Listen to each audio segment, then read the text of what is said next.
News again coming in moments ago. Kevin Durant heading to the Golden State Warriors. How are you viewing this move from Durant? Well, I'm viewing it as the weakest move I've ever seen from a superstar. Plain and simple. That's just how I look at it.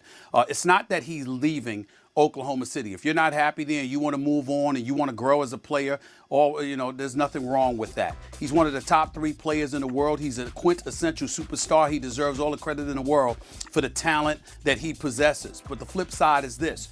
They were up 3-1 in the Western Conference Finals. Not 1, not 2, but 3 different times. He was 48 minutes removed from getting to the NBA Finals by winning the Western Conference. 3 times he failed, particularly in Game 6. And you depart for the team that beat you when you're on the cusp of getting to the finals yourself or ultimately winning the championship for the franchise that you've been with since you've come into the NBA, I think it's incredibly weak. And I don't want to hear any comparisons to that of LeBron James when LeBron James left Cleveland for South Beach. When LeBron left Cleveland, the cupboard was bare.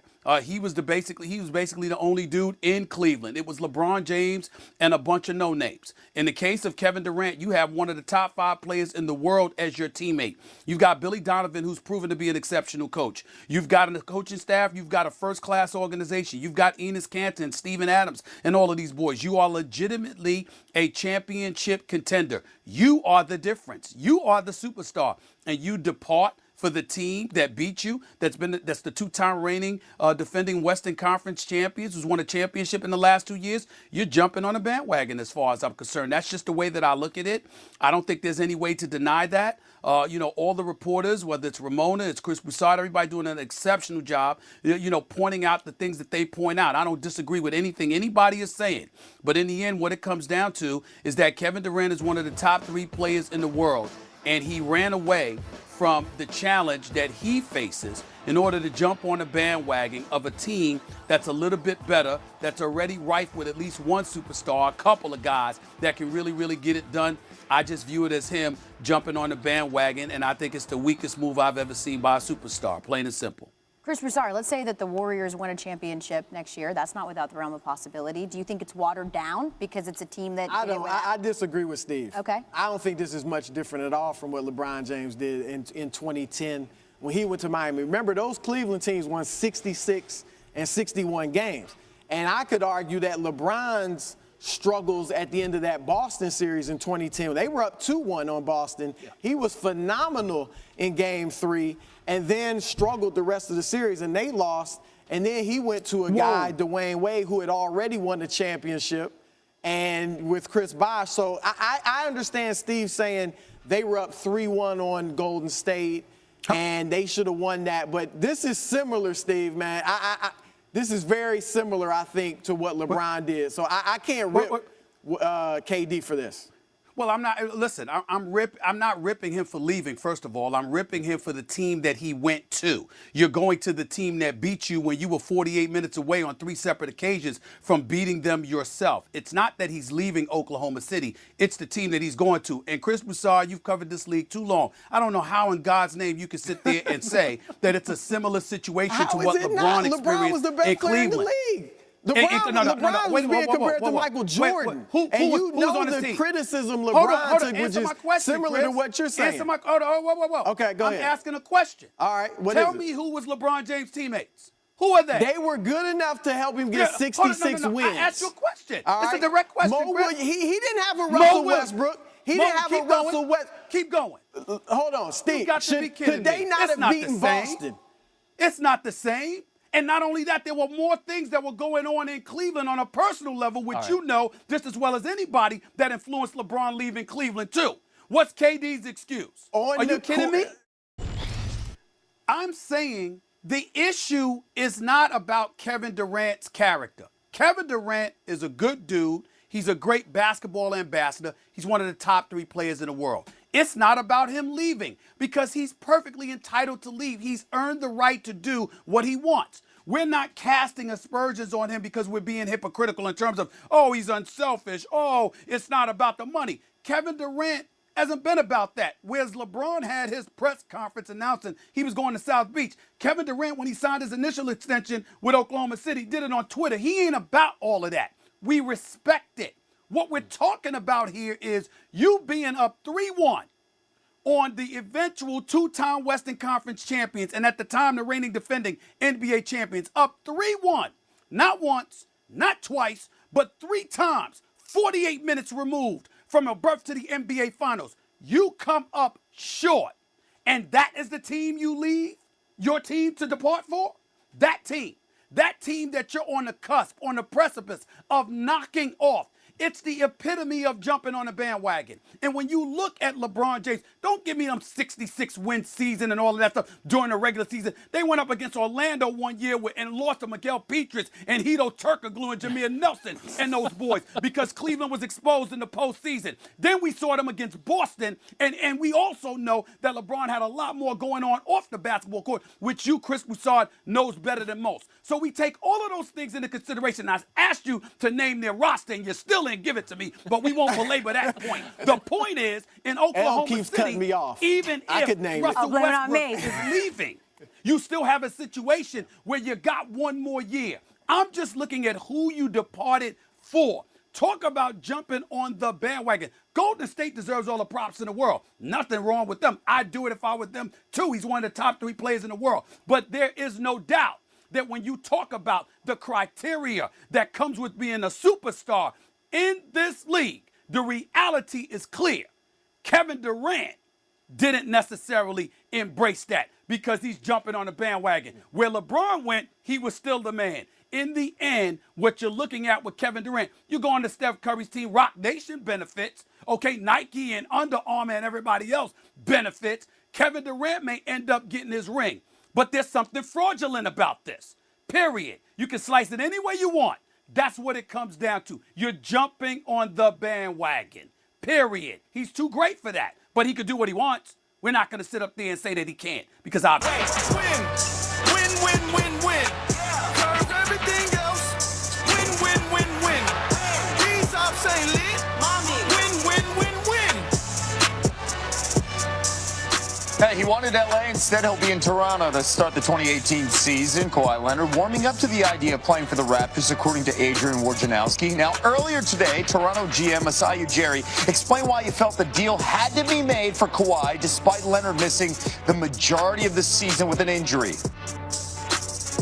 We've been doing this for how many years? You know, you can't continue doing the same thing over and over again. And when you get a chance to get a top 5 player, which it doesn't come very often, I think you have to jump on it. And I think we've given a chance to this team. We've tried to build it as much as we can. But at this point, we got to this level where this opportunity came in front of us and we had to jump on it.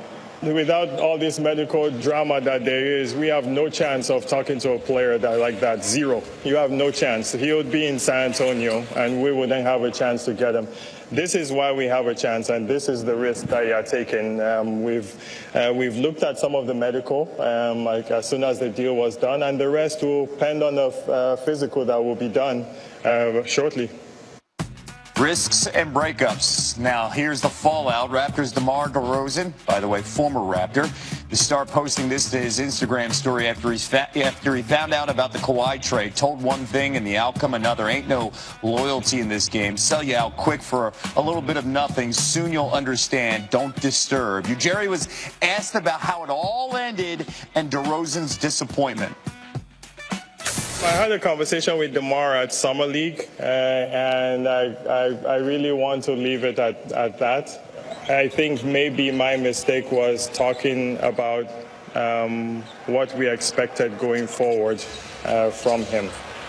So not necessarily talking about trade, but what I expect from him going forward, and I think that's where the gap was. If there was a miscommunication there, I do apologize to DeMar and his family and his representation. It's not what I meant, but maybe I should have handled it, better. So that's what I'm apologizing for. DeMar, what do you think? Okay. This is DeRozan posting the facepalm emoji. Clearly not pleased with the press conference apology. NBA insider Brian Windhorst joining us now on SportsCenter. Wendy, how do you think Ujiri handled this situation with all the talk following the trade with DeRozan? You know, I feel like he did exactly what an NBA general manager has to do. If he sees a trade that he likes that can make his team better, and I really do think this made the Raptors better, he's got to do it. And frankly, Kevin, sometimes if you're an NBA GM, you got to lie. And the word lie can be in a gray area. And whether he directly lied to DeMar DeRozan or not, he did what he had to do. This has happened for decades in the NBA. It's going to happen for decades more. The Clippers lied to Blake Griffin last year. This is just what it is. I think the mistake that he made was when they made the deal a couple of days ago, they didn't come out and be over the top effusive with DeMar DeRozan. But even if they had, he's just as traded. All right, now let's go to the other side here, because now the Raptors have to deal with some questions surrounding Kawhi and his health. You know, he only played 9 games last year, dealing with that quad and some uncertainty about the extent of that injury now. What will the Raptors learn after Kawhi goes through the physical process? Here's the thing, Kevin. We may not learn anything because the Spurs doctors 5 months ago said that Kawhi was clear to play. I'm not so sure that scans and imaging are going to tell us as much as getting on the court will tell us. And whether that happens next week at Team USA or they have to wait till the fall, that's what we're going to have to do to see what Kawhi Leonard actually is. I think a lot of people have spun ahead and said, is he going to stay long term? Before we can even think about Kawhi's free agency, we have to see what Kawhi Leonard can give the Raptors this year. And I'm not so sure anything in this physical is going to stop this trade, whether they like what they see on the scans or not. I just want to see him on the court, regardless of what uniform, right? Because of all those questions, we'll see how this plays out. Brian Windhorst with us on SportsCenter. More NBA news coming your way. LeBron, since he signed in L.A., the Lakers have filled out the roster with some interesting free agents. The newest acquisition, the guy LeBron played with before. The other breaking news, according to our Adrian Wojnarowski, the Thunder are sending Carmelo Anthony to the Atlanta Hawks, and then the Hawks will buy out Melo and allow him to become a free agent. Remember, Carmelo has a no-trade clause. The trade also involves the Thunder sending a lottery-protected 2022 pick to Atlanta for Dennis Schroeder. Last season was Melo's one and only season in OKC, and it was forgettable at best. He averaged 16.2 points per game, the only season in his career in which he averaged fewer than 20 points per. Our Adrian Wojnarowski joins us now. What is next for Carmelo after he is bought out by Atlanta? Well, the Rockets are the front runner, Nicole, to sign him. He'll be waived. He'll pass through waivers, and he'll be able to sign anywhere he likes. He met with the Rockets and the Miami Heat in Las Vegas last week at Summer League, had permission from the Thunder to do so, but they have not informed any of the teams of a decision yet. But Houston is a strong front runner. What's the timeline on when this decision could be made next? Well, once the paperwork is done on the deal, it's filed with the league office. You know, again, be a 48-hour waiver process, which he'll pass through. And then, you know, after that, he'll be able to formally commit. But it will be in the near future. And, you know, Houston is enthusiastic about their chances to pair him with his close friend, Chris Paul, and obviously James Harden. Of course, this all starts with the agreement between the Thunder and Atlanta to make this trade. Why does it work for both teams? Well, especially for Oklahoma City. Dennis Schroeder, to get a starting level NBA point guard, 24 years old, to play, you know, behind Russell Westbrook and at times with Russell Westbrook. They were going to essentially waive and stretch Melo's contract. That would have saved them over $100 million. The way they're doing this, they're still going to save over $75 million, but they get an asset now who can play with them this year. He's got 3 years left on his deal. He's a tradable asset in the future. But Billy Donovan, Sam Presti in Oklahoma City, they want to get faster, quicker, and they've done that with Schroeder. Tremendous opportunity for them to improve their roster. And now at Atlanta, with the arrival of Trey Burke and Jeremy Lin, Trae Young from Oklahoma, the 5th overall pick in the draft, you know, this will become Trae Young's team very quickly. All right, Woj, thank you so much. Coming up, one is the past, the other is the future. Hey, and this is a dominant big guy. He brings a recovering Achilles, proper attitude, and enough I don't give you know what anyone else thinks to a team that already has plenty of that. He sat down with Warriors reporter Chris Haynes today.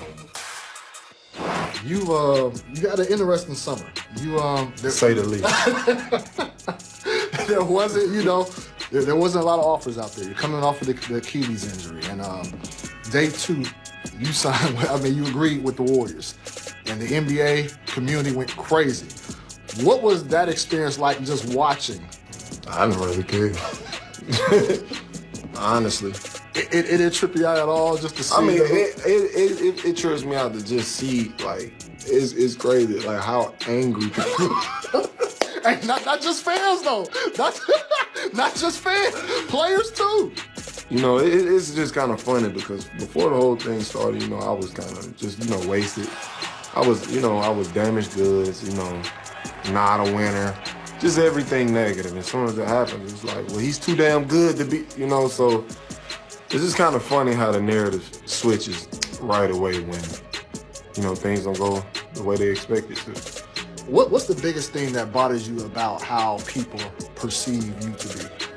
I mean, I've become numb to it. Like, I put it like this, if you live your life to satisfy every person that critiques you, like, you'll drive yourself crazy.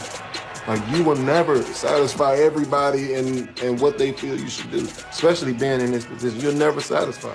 I don't care. I don't care. Like, I don't care, because anything and everything that's being said and going on is harmless. Like, I walk around with my head high and I walk around comfortable. I'm good. What they gonna do? He doesn't care. But you can hear more of the man that doesn't care. DeMarcus Cousins, sit down with Chris Haynes. He will actually talk about things he does care about. That's tonight on SportsCenter at midnight Eastern Time. Linda Cohn, John Buchagras. Porter Jr., the number 14 pick in the NBA draft, who hurt his back 3 minutes into his college career and then dealt with hip strains and back spasms in the lead up to the draft. The Nuggets say Porter Jr. has now had back surgery on his lumbar spine, and there is no timetable for his return to the game. Marcus Smart tested the waters as a restricted free agent and decided that, I'm going to stay put. 4 years, $52 million. Smart is staying in Boston. The Celtics were going to have a press conference to announce the deal, but then they discovered Smart was in the hospital with flu-like symptoms and needed an IV. Hard to get. Thanks, you.